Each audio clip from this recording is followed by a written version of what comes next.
L'homme ne vivra pas de pain seulement, mais de toute parole qui sort de la bouche de Dieu. Voici votre moment de méditation quotidienne.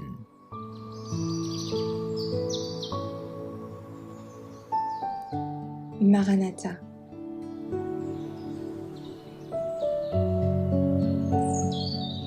Le 20 avril, l'appel de Dieu à la réforme.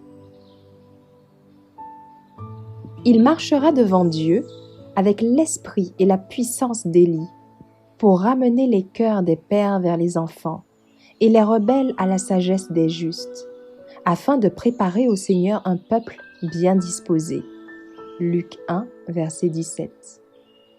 C'est avec l'esprit et la puissance d'Élie que Jean-Baptiste prépara le chemin au Seigneur et orienta le peuple vers la sagesse des justes.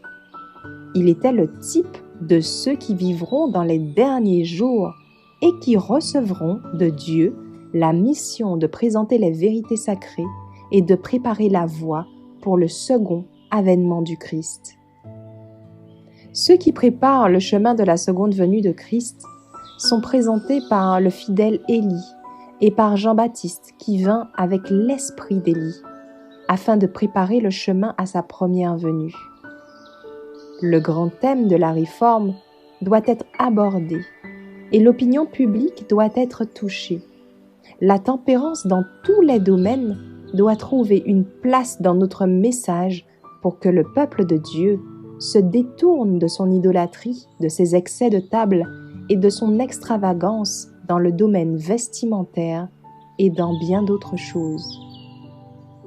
Contrairement aux habitudes extravagantes et destructrices de la santé des gens qui vivent à notre époque dégénérée, il faut prescrire le renoncement, l'humilité, la tempérance qui caractérisent ceux que Dieu conduit et bénit tout spécialement.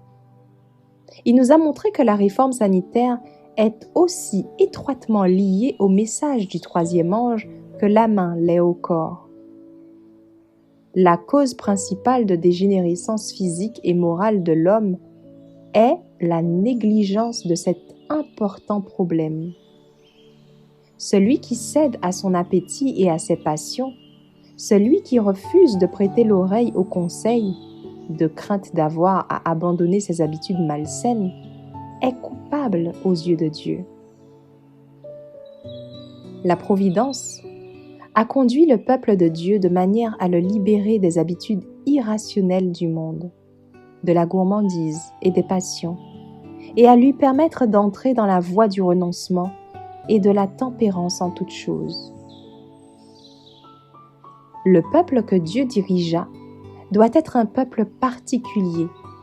Il doit être différent du monde. S'il se conforme aux instructions de Dieu, il accomplira ses desseins et soumettra sa volonté à la sienne.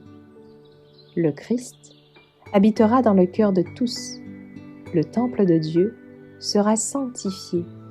Votre corps, dit l'apôtre, est le temple du Saint-Esprit. Merci d'avoir écouté cette présentation. Assurez-vous de nous rejoindre demain pour votre moment de méditation quotidienne avec lereste.org.